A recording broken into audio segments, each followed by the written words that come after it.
Hey everybody, it's Marwan here, and welcome to this training where I'll be talking about how you can lose as much as 40 kilograms without counting calories or going to the gym. Now, I would expect you when you see a title like this, that you ask yourself, really? Because we've become very skeptical of these sorts of claims, yeah? And that's with good reason. And I'll go into this in detail within the training. But the central point that I'm making from the training and the reason why I wanted to do this session today is that actually the reason why we've become so skeptical is because we have never been taught nutrition science. Yeah, and this is a journey I've personally gone through myself. And because I've seen people struggling with this and so many people going through this difficulty themselves as well, this is why I wanted to do the training. Yeah. So the purpose of today is to really kind of to try and address that. Yeah. So what we're going to cover, this will be the overview of the training today. Part one, we're going to talk about why the key to weight loss is actually gaining a comprehensive understanding of nutrition science. And then in part two, we're going to talk about the 5 biggest mistakes people make when trying to lose weight. And in the third part, we're going to talk about how to use nutrition science to know what you are doing so that we don't put it back on again. And then we'll open up for some question, answer, and some discussion at the end. Okay? Right. So the first point is to say that nutrition is not taught in school. This is a huge problem. This is a structural problem, and it's kind of at the heart of our healthcare system. But if you don't really know what I'm talking about, this is a list of GCSEs. Okay, so if you have any children in secondary school, they'll be doing GCSEs. You'll probably remember doing GCSEs at some point.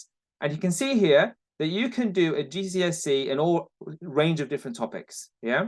And some of these are very useful, like English and maths, but you can actually do a GCSE.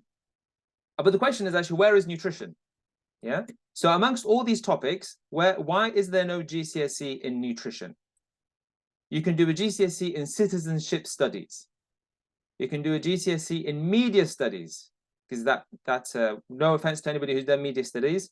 I'm sure it's very useful. You can even do a GCSE in dance. Yeah. But where is nutrition? Well, actually, nutrition is in this one here. Food preparation used to be called home economics in my time. This is cooking. This is not food. This is not nutrition. This is cooking. So in food preparation, if you were to do cooking, now if you're like me and you're terrible at cooking and you don't want to subject anybody to your cooking skills, and I was always rubbish at home economics or food preparation, whatever it's called. So for me, I would have never really learned nutrition. You do a little bit, yeah. And even when you get taught nutrition, all you really get taught is this. This is called the Eat Well Guide. Okay, it used to be called the Eat Well Plate, and basically you're just taught what's in each of these things. That's it. Yeah. However, even though that's the case, we eat on average 6.5 times a day. There's 6.5 meal occasions per day. You can see it here. Yeah. How many of the things that we study at school do we do at least 6.5 times a day? So there's like so you can see 2.5 meals on average. And then you have snack occasions, healthy snacks, unhealthy snacks. Then you've got beverages. Yeah. Yeah, that's not taught at school. It's nothing here that you would do 6.5 times a day. When was the last time you did French? Yeah. Or chemistry. Yeah. I mean, even if you take a job that's related to chemistry, you're probably going to end up forgetting most of what you actually studied in terms of chemistry. So we have all these different things that we don't really do very often. Yet we do whole GCSEs on these topics. Yet something so fundamental to our existence, we don't really know anything about. So therefore, what happens, we're subjected to these like companies and claims making different things. And because we don't really know how to deal with that information, we don't really get very far. This is the problem, okay?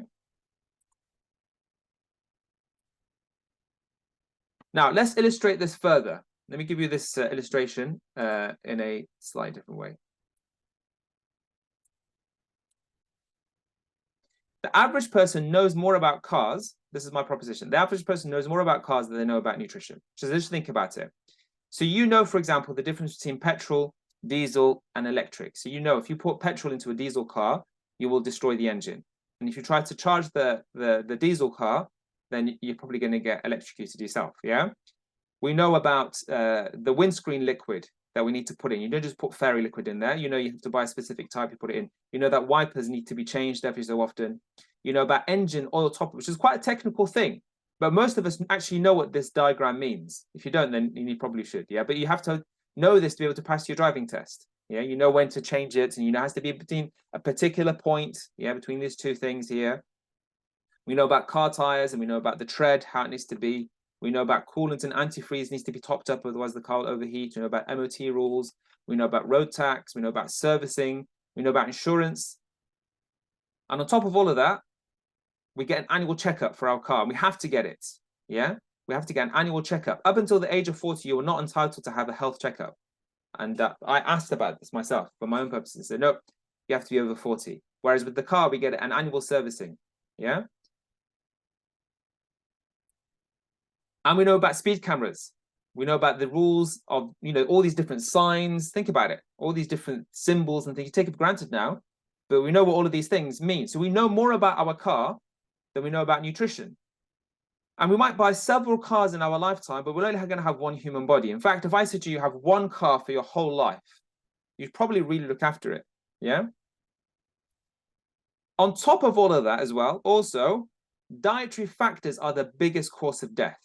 So we don't know about the thing that is the biggest cause of death. Yeah, you can see here, dietary risks is number one. It's the number one cause of deaths. Below it, you've got things like drugs. You've got things like alcohol. Number one is dietary risks. But then you say, well, okay, fair enough. I don't know about nutrition very much. At least my doctor knows about nutrition. Well, actually, no, unfortunately not.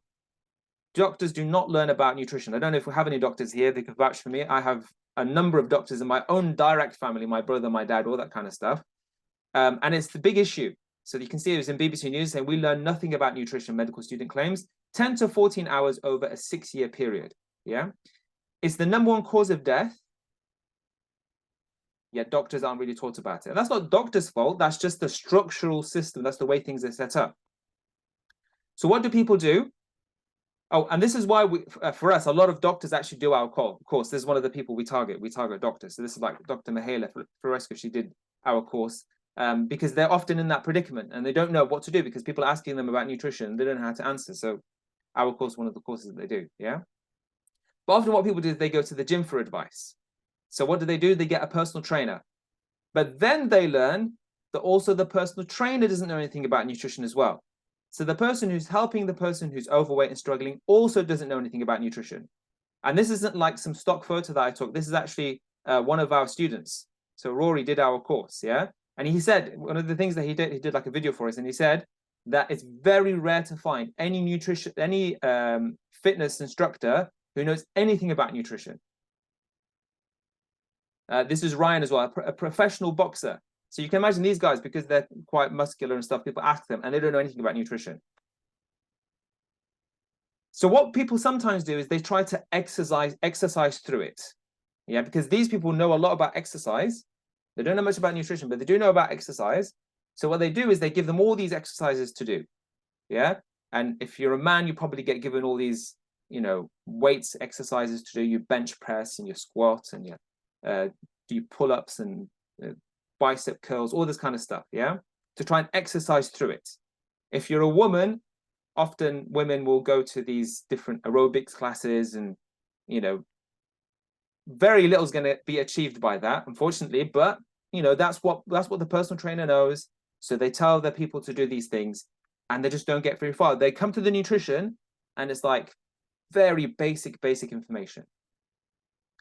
The problem with just doing exercise is that will take you 5 minutes of eating to wipe out 60 minutes of exercise.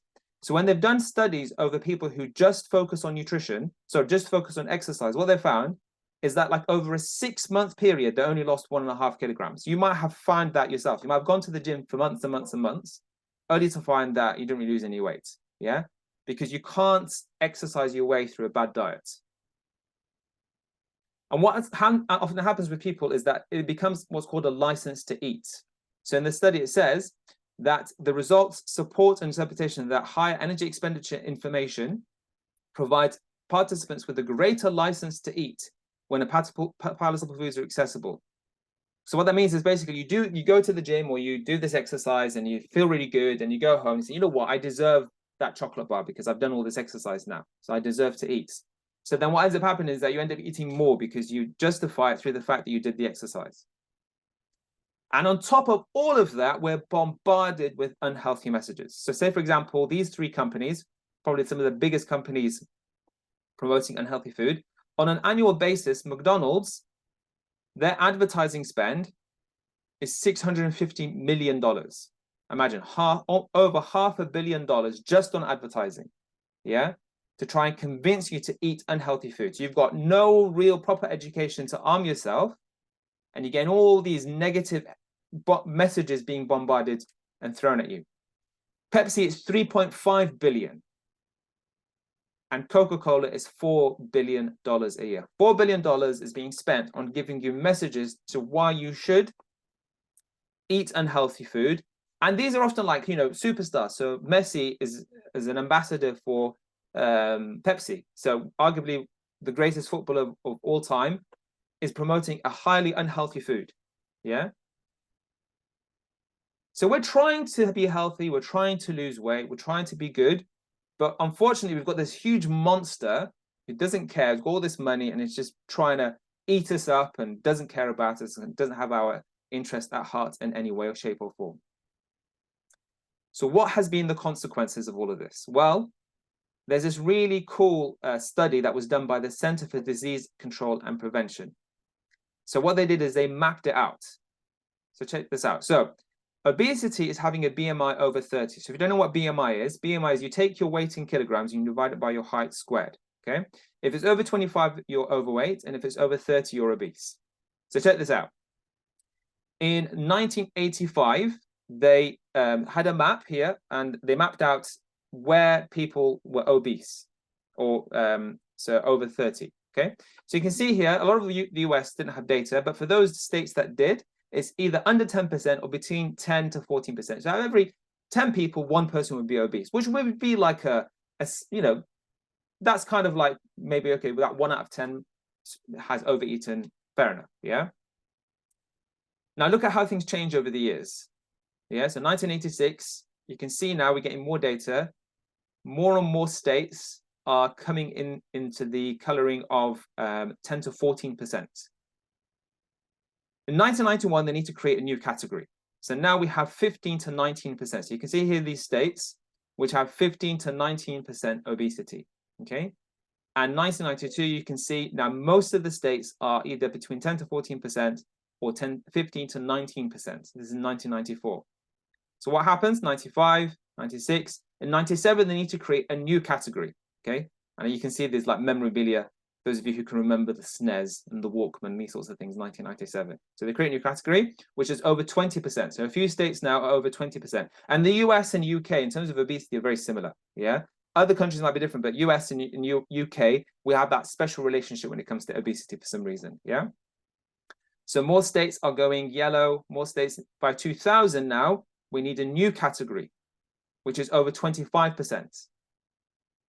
2002, 2003, you can see more states are going orange. 2005, another category has to be created. More orange. Now you can see pretty much every state is not blue, apart from one, yeah? All of them are over 25%. Some are over 30%. 2008, more are going over 30%, over 30%. 2018, 2020, this is where we're at, okay? So something clearly has happened. Yeah.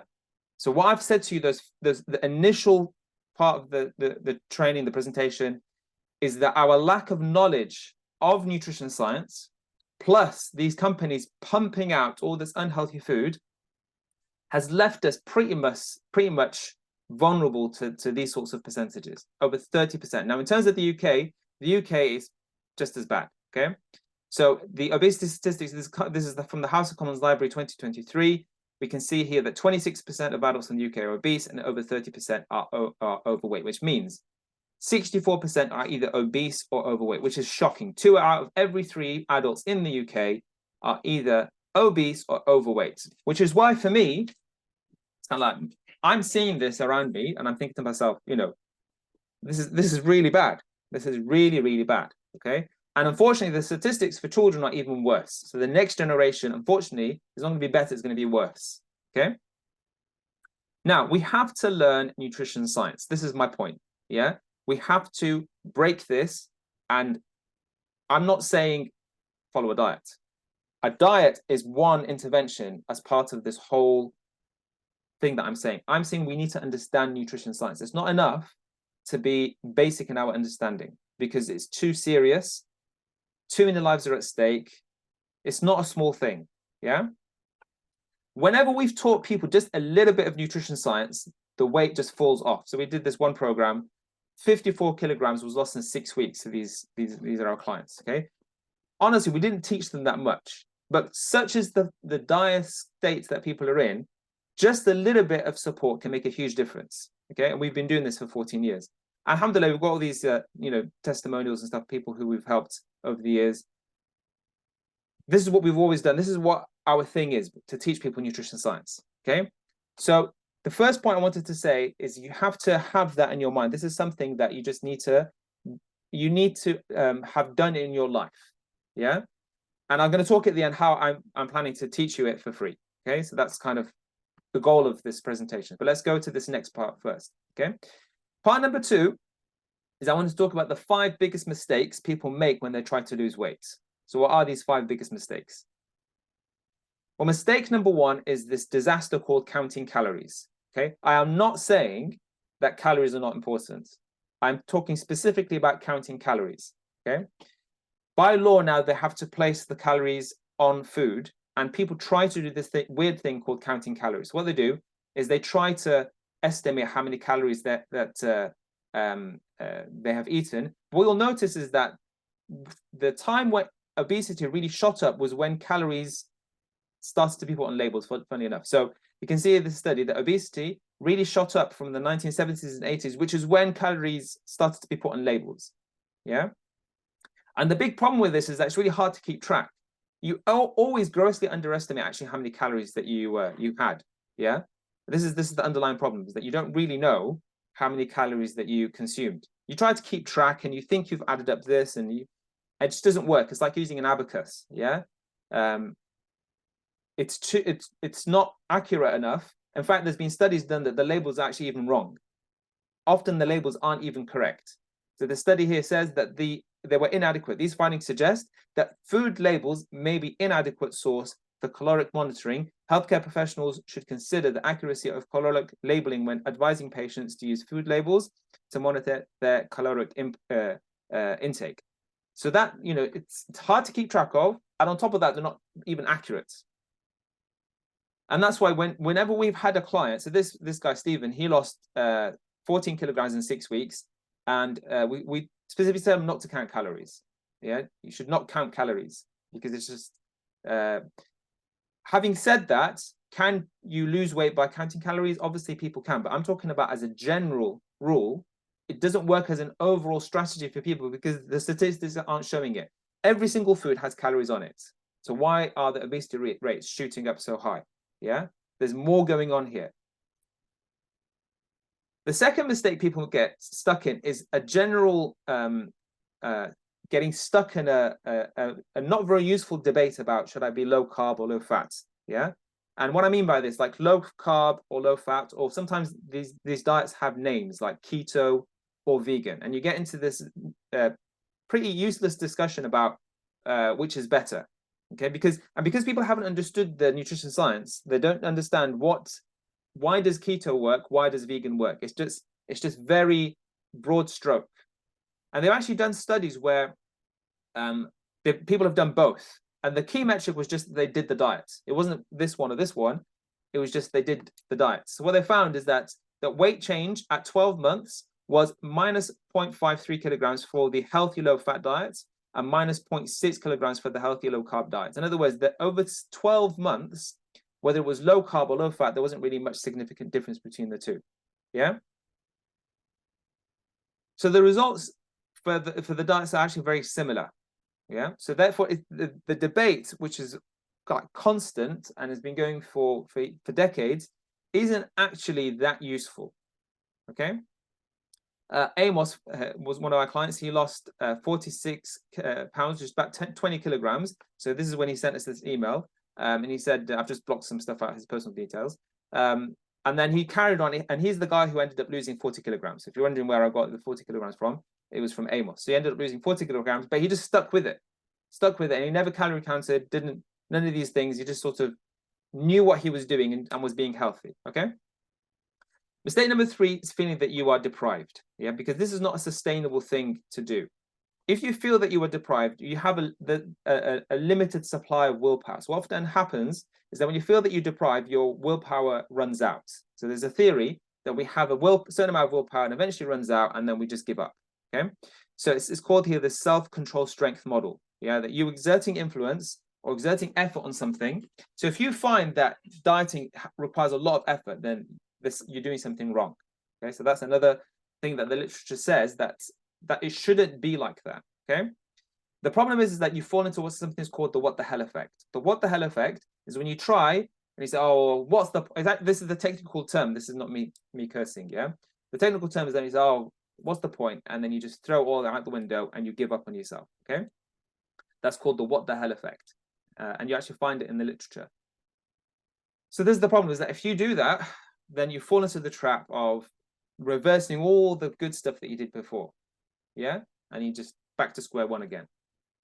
Mistake number 3 is what we call yo-yo dieting or dabbling. Yeah, the technical term for it is something called weight cycling. And this is really important, that if you've been in the situation where you've lost weight and put it back on, lost weight, put it back on, that's very unhealthy. Yeah, the studies show that this episodic variation in body weight over a period of time has been referred to as weight cycling. Over the last 2 decades, weight cycling has been associated with a number of morbid health conditions and increased mortality. So you need to take this seriously, and it should be the last time you try and sort this out. Yeah, it's really bad for you to lose weight, put it back on, and that's partly because of a lack of understanding of nutrition science. So we follow a diet, we lose a little bit of weight, we put it back on again. We go through this constant cycle, and that cycle is very unhealthy. Yeah, it's very unhealthy. Okay, so you have to at least commit to a 3-month to get the weight off. At least 3 months. You have to say, right, the next 3 months I'm doing this, and then you need to maintain it for the rest of your life. You should not put it back on again. In your mind, have a think about it. How many people do you know who've lost weight, and how many people do you know who've lost weight and put it back on again? So there's a lot of people who've lost weight, and oh wow, whatever you did, fantastic, good, well done, you know. But then so many of these people put it back on again. And this is the disaster we're talking about. So Andrew here was an example. He lost the 6 weight in 6 weeks, and he maintained it. Okay. Number 5 is not having any support. Yeah. And by the way, when I say these are mistakes, can you lose weight without having any supports at all? Yeah, I'm sure there are. But when we talk about these, we're talking about the predominant situation with people. Yeah, the predominant situation is that a person who's really struggling absolutely by themselves with no support really struggles, and they found this when in the literature. This study said that participants of one-to-one expert coaching sessions, attendance lively week, expert-led interactive web-based class attendance, and the number of food-locked feedback days per week from expert coaches were significant predictors of weight loss in 6-month interventions, which is why you have Weight Watchers, Slimming World, personal trainers, Noom, all these different companies, because it works. Yeah, because it works. Having support makes a difference. It's really hard to just navigate it all by yourself. There's 100,000 nutrition studies published every year. It's very difficult to keep on top of that by yourself. Having access to people, and this is what I've been doing for many years. So, which is why I wanted to kind of help people with this struggle, because it's very difficult to do it completely by yourself. Yeah. So we've covered part 1 now. We've now done part 2, the 5 biggest mistakes. Part 3 is how to use nutrition science to know what you are doing so you don't put the weight back on again. I appreciate this point about nutrition science could be a little bit abstract. So what I want to do in this part 3 is actually give an example of what I'm talking about. Okay, so let's take a case study. So the case study is the idea that you can select foods that accelerate your metabolism. Yeah, what do we mean by this? So when you're looking at losing weight, you can you got the energy in, which is calories in and calories out. And what often people do is that they reduce the calories in. That's what people do, isn't it? So you can see here the problem with doing that. Number one, it makes you more hungry. Number two, it's boring because you've stopped eating a whole bunch of food. Number three, it requires a lot of willpower and it feels like a punishment. So inevitably, it's very difficult to sustain and people end up stopping, okay? But you always have that friend who can basically do what they want and they don't seem to put on weight. And people find that annoying. Yeah, so what's going on here? Well, the calories out, people often assume that calories out is just exercise. But what the nutrition science shows us, and this is an example of understanding some basic nutrition science is to help you, is that this is the energy outside of the equation. So exercise is only 5% of energy out. 60% is your resting metabolic rate. So your brain, for example, needs a lot of energy to run. Yeah. Then you have something called non-exercise physical activity or non-exercise activated thermogenesis. This is another way of describing it. Exercise is only 5%, but what I wanted to mention today is something called diet-induced thermogenesis, which is double exercise. So diet-induced thermogenesis, you can burn twice as much as exercise. What is DIT? Basically, this is the food you eat. The very food that you eat can cause you to burn more calories. Yeah? So understanding what you need to eat is that critical because the food itself can accelerate your metabolism. And this is what they found with something called the Hawaiian study. So check this out. In the Hawaiian study, participants were encouraged to eat to satiety. So they were encouraged to actually eat as much as they wanted. The average weight loss was 8 kilograms over 21 days. And they were encouraged to eat more food and ending up losing weight. Yeah? No exercise is mentioned here. Let's take another example of this, okay? Let's take the wonderful potato. So we look at a potato, should I eat the potato? And people get into real frets and stuff. And I've had so many discussions with, our students and stuff about these things, is that this is why you need to be more sophisticated in your understanding, because if you just take a headline thing, you could make a potato really evil, yeah? If you're following the keto diet, you cannot have a potato. If you're following the vegan diet, go for it, have potatoes. But what's going on here? Well, the nutrition science is linked into lots of different aspects with the potato, yeah? So the potato is the highest food on what's called the satiety index. So if you find yourself really hungry all the time, the potato is actually a good food to eat to get you to stop being hungry, yeah? However, the potato is also high on something called the glycemic index. Now, personally, I absolutely hate during the day feeling tired. It doesn't matter how hungry I am. If a food will make me feel sleepy, I will not eat it. Yeah. And it does not require willpower from me because I've had high GI foods during the day, felt sleepy and not being able to do my work and hated it. So my hate for feeling sleepy is stronger than my love for feeling satiated. If that makes sense. Yeah. So I'd rather feel hungry than I would feel tired. Okay. So it's the same food, but it has different effects on us. Number three, potato is very satisfying because a potato is unusually calorie dense. Yeah. So what that means, we prefer foods, our human nature, we prefer foods that are more calorie dense more than we prefer sweet foods because we often think it's all about sweet foods. No, we actually like foods that have a lot of calories within a certain space. Okay, that's what I mean by density. So we prefer that type of food. So that's why we like having these types of foods. Okay. So any questions? But if you have any comments and things, I'll get to these at the end. So Khadija's put a comment in the chat. I will get to this. Yeah. How is it being cooked? This is a big thing. This is why fries are so unhealthy because they're cooked in oil. So it's the oil that's really bad. It's not necessarily the potato, and often they are peeled as well. Okay, I'll get to that in the next point. But the oil is the most calorie dense food substance on earth. Yeah. So you can make potatoes extremely unhealthy by frying them. Yeah. If the skin is removed, you've removed a lot of the fiber. Okay. So the fiber is very good for your gut health. If you feed your microbiome with fiber, it releases short chain fatty acids, and they have a huge impact on a range of different things from your mental health to your inflammation levels to a bunch of other things. And that's why fiber is very anti-inflammatory in and of itself. So if you take the potato skin off, it's not going to be good. And it depends on the type of potato. So sweet potato, for example, is very high in potassium, and potassium has been linked to reducing stroke risk. Okay, so reducing stroke risk is a good thing. It might be high on the GI index. You see, the one food has lots of different angles. So you should, with some nutrition science knowledge, if you say had a nutrition science GCSE, obviously I don't want that because that would affect our business. Yeah. So, but if you had it, but I would love that there was they did that. I mean, I think that's the way that things should be done is that you get taught this at school, and you don't need to speak to someone like me. But the problem is that with not knowing this is that you just look at it in terms of calories. That's what ends up happening. That's why calories can be a big problem, because everything gets boiled down to calories. Yeah. Okay. Right. So we've done that. Now, the last thing we wanted to say, so that you don't put the weight back on again, it's through knowing nutrition science that you make sure you. So a diet can help you to lose weight, but the nutrition science makes sure that you don't put it back on again. Okay. So who do you know that has lost weight and never put it back on again? Yeah. Either it's somebody who is,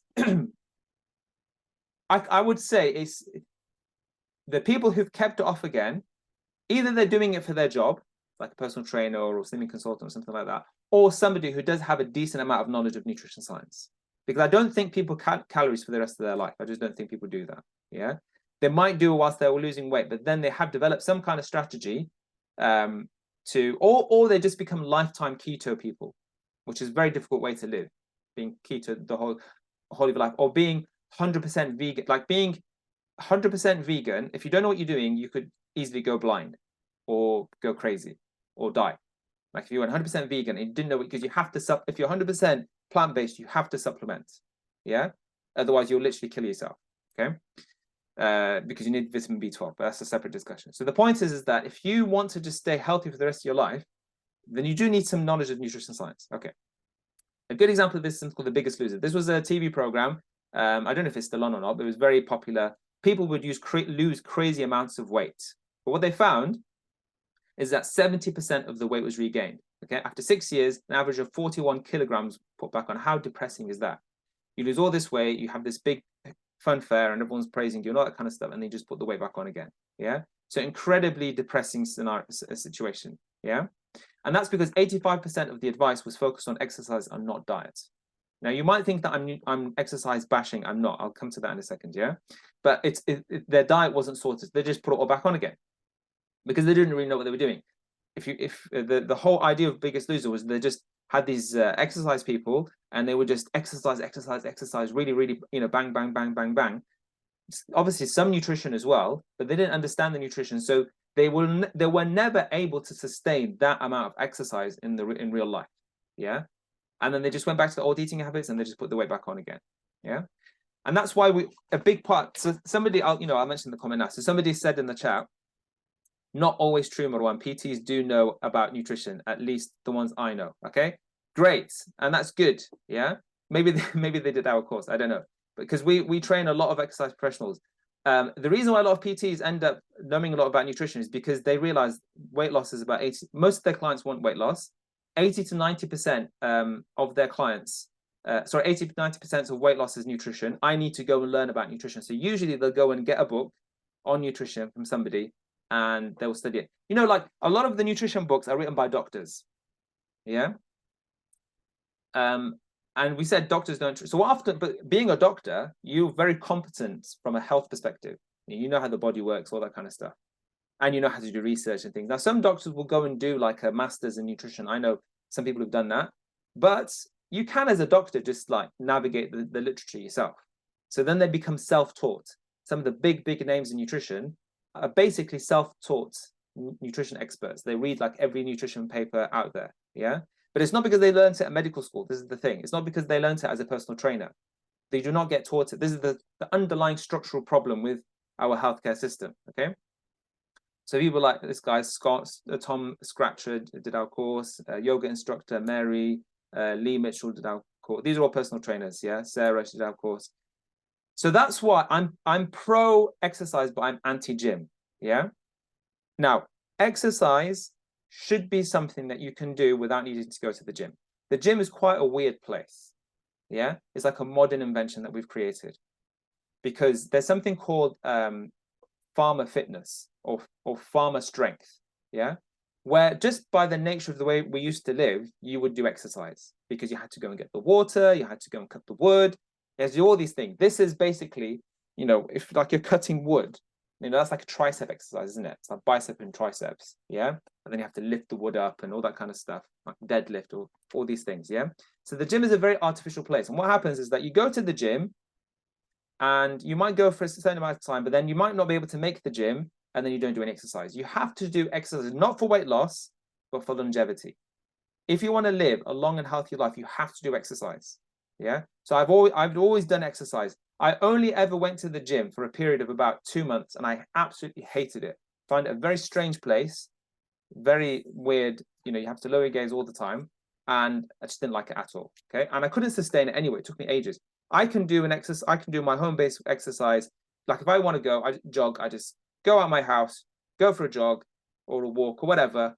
And I've done my cardiovascular exercise. I don't need to go to a building, stand on this treadmill, press some buttons and do this weird thing. I'd much rather out in the rain and the snow and the sun and just go out there. So the problem is that with the gym, this is why the title was the no gym, for two reasons. Number one, because people should not be under the false illusion that doing exercise will help you to lose weight. Yeah, doing exercise will not help you to lose weight. Doing exercise has another important purpose, which is longevity. In fact, for longevity purposes, exercise is more important than nutrition for living a long life. Like for example, preventing degenerative diseases, exercise is more important than nutrition. Like if nutrition had like a factor of like if you had good nutrition, you could reduce your risk by 3. They say exercise is like by 5, and particular cardiovascular health. Okay, so cardiovascular exercise. So being in good shape from exercise is very important, but you won't be able to lose it's not good for weight loss. And this is the thing. And then on top of that, my point is that you should, if you want to go to the gym and that's your thing, I'm not telling you not to, but as long as if you don't go to the gym, have a full home-based alternative, and it doesn't really make that much difference to you, fine.